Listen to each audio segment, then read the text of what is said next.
Aujourd'hui, dans ton cours en bref, je vais te parler des équations de droite ou autres fonctions affines, fonctions linéaires, fonctions du premier ordre ou même équations cartésiennes et équations de la tangente. Car oui, en maths, on aime bien rendre les choses compliquées. Tout ce que je viens de te citer est construit sur la même base, dans laquelle on changera juste la forme. Dans cette vidéo, je vais donc te dire tout ce que tu dois savoir sur les équations de droite.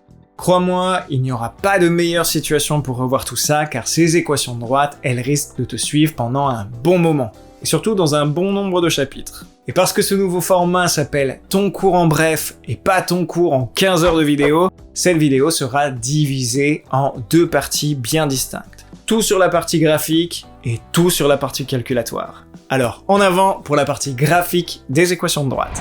Commençons par la forme générale. Une équation de droite, ça doit pouvoir être ramené à ça. Y égale ax plus b ou f de x égale mx plus p. En réalité, c'est la même chose, présentée un peu différemment. Celles-ci sont appelées fonctions affines. Ce qu'il te faudra retenir dans un premier temps, c'est le vocabulaire associé. Si tu ne l'as pas encore compris, les mathématiques, c'est un peu comme une langue étrangère. Si tu n'as pas de vocabulaire, c'est bien la galère. Sumimasen. Kore kudasai. Je peux vous aider, monsieur? Buenos días, señorita? Ore ni ki o tsukawanai ka. On va donc commencer par les paramètres de l'équation de droite, et ils sont au nombre de 2. Le coefficient directeur, la pente, et l'ordonnée à l'origine. Deux termes essentiels qui nous permettront de construire la plupart de nos droites. Commençons par le plus simple, mais aussi le plus mal aimé, l'ordonnée à l'origine. L'ordonnée à l'origine, ce que j'aime bien avec elle, c'est que dans son nom est compris sa définition. L'ordonnée à l'origine, c'est l'ordonnée du point de ma droite en l'origine, donc x égale à 0. Petit rappel, l'axe des ordonnées est l'axe vertical et l'axe des abscisses est l'axe horizontal. Pour être sûr de ne pas te tromper, dis-toi que les ordonnées vont vers le haut et les abscisses vont vers la droite. Si tu as un meilleur moyen pour t'en souvenir, c'est le moment de me dire ça en commentaire. À toi maintenant de trouver l'ordonnée à l'origine sur chacun de ces graphes.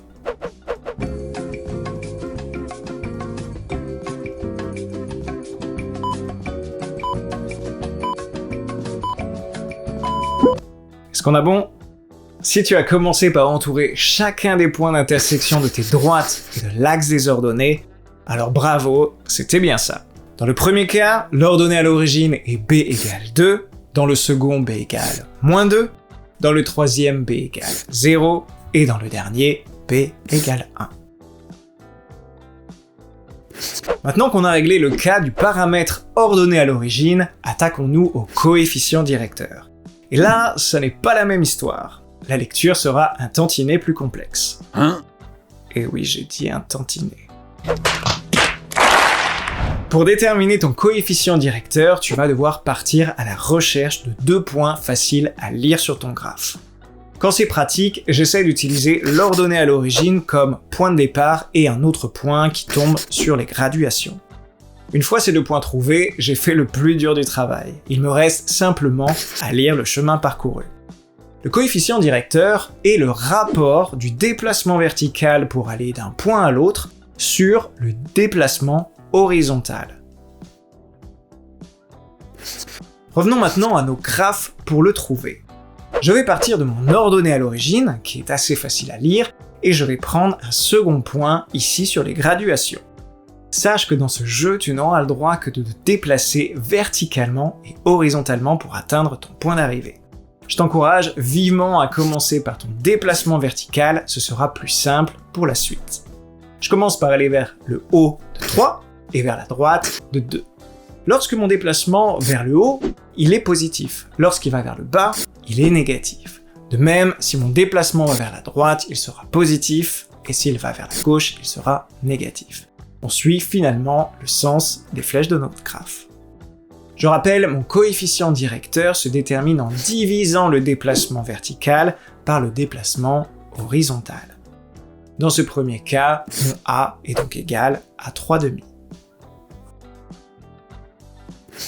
Pour le second, même méthode, je me déplace cette fois vers le bas de 1 et vers la droite de 2. A est égal alors à moins 1/2. Pour le troisième et le dernier, je te laisse mettre la vidéo en pause pour les trouver.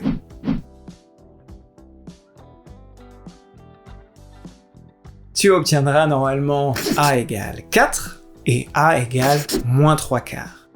Maintenant que tu as obtenu les deux paramètres de chacune des équations de droite, il ne reste plus qu'à écrire les équations complètes. Y égale 3/2 de x plus 2, y égale moins 1/2 de x moins 2, y égale 4x, et enfin y égale moins 3/4 de x plus 1. Tu viens de maîtriser comment retrouver une équation de droite à partir d'un graphe.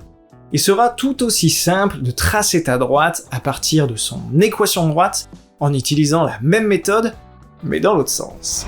Exemple avec y égale moins x sur 3 plus 4. Je place mon premier point, l'ordonnée à l'origine, avec b égale 4. Pour le coefficient directeur, il n'est pour le moment pas très lisible. Je vais donc le séparer du x pour obtenir moins 1/3 fois x. Je peux maintenant lire mon déplacement vertical égal à moins 1 et mon déplacement horizontal égal à 3. Je place mon second point sur mon graphe et je peux alors tracer ma droite. Je vais te laisser tester avec ce dernier graphe et tu n'auras qu'à me donner ta réponse que je viendrai valider en commentaire. Avant d'essayer de retrouver tous ces résultats par le calcul, on va essayer de comprendre quelques propriétés importantes de ces fonctions. Premier lieu, la croissance. La croissance est visuellement super simple à déterminer. En parcourant ta courbe avec le doigt, de gauche à droite, tu remarqueras que si elle monte, elle est croissante, et si elle descend, elle est décroissante. Maintenant, à toi de le vérifier avec nos graphes. La première droite est croissante, car ma courbe monte. La seconde est décroissante, la troisième est croissante, et enfin la dernière est décroissante. Avec un peu de chance, tu as pu apercevoir une petite coïncidence. En effet, lorsque le coefficient directeur d'une droite est positif, la fonction est croissante. Lorsque ce même coefficient est négatif, la fonction est décroissante. Cette propriété que l'on vient de montrer est super importante, car elle te permettra de vérifier que ton calcul de coefficient directeur est bien cohérent. Si tu te retrouves en effet avec une droite décroissante et un coefficient directeur positif, tu sauras que tu as fait une erreur quelque part. La seconde propriété qui va nous intéresser, c'est le signe de la fonction. Et là encore, c'est assez simple. Toutes les parties de la droite au-dessus de l'axe des abscisses sont positives, toutes les parties de la droite en dessous de l'axe des abscisses sont négatives. Un exemple. Comme tout à l'heure, je vais lire de gauche à droite. Cette partie est au-dessus de l'axe des abscisses jusqu'à ce point et en dessous à partir de ce point que je vais appeler k.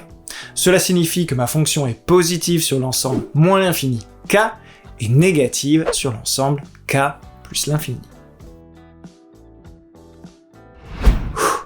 J'ai l'impression qu'on a bien avancé, mais ce n'est pas terminé. Car tu risques très certainement de tomber sur certains cas un peu bizarres où tu ne sauras peut-être plus trop quoi faire. Mais je ne te laisse pas tomber car on va voir ces cas ensemble et tu vas voir qu'ils ne sont pas si compliqués que ça à comprendre.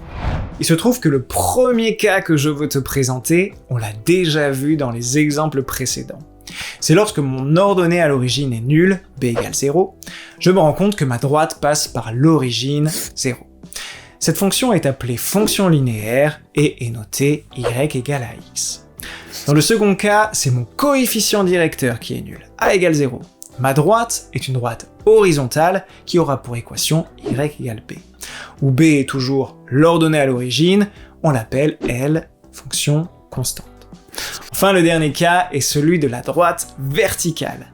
Ici, on voit que notre droite ne coupera jamais l'axe des ordonnées et que sa pente est infinie. Cette dernière aura tout simplement comme équation x égale la valeur à laquelle elle coupe l'axe des abscisses, et dans ce cas, x égale 3. Si tu veux t'en sortir avec les équations de droite, il n'y a pas une notion de cette vidéo que tu pourras négliger. Je te laisse également plus de détails et plus d'exemples dans mon cours en description. Pour ce qui concerne la partie plus calculatoire, je te propose de voir ça dans une seconde vidéo où tu retrouveras tout ce qu'on vient de voir, mais cette fois obtenu par le calcul. C'est la fin de cette vidéo, et encore une fois, j'espère qu'elle t'aura plu, et j'attends de voir exploser le compteur de pouces bleus, et de mon côté je te dis à la prochaine, et n'oublie pas une chose, tu es capable. Bye bye.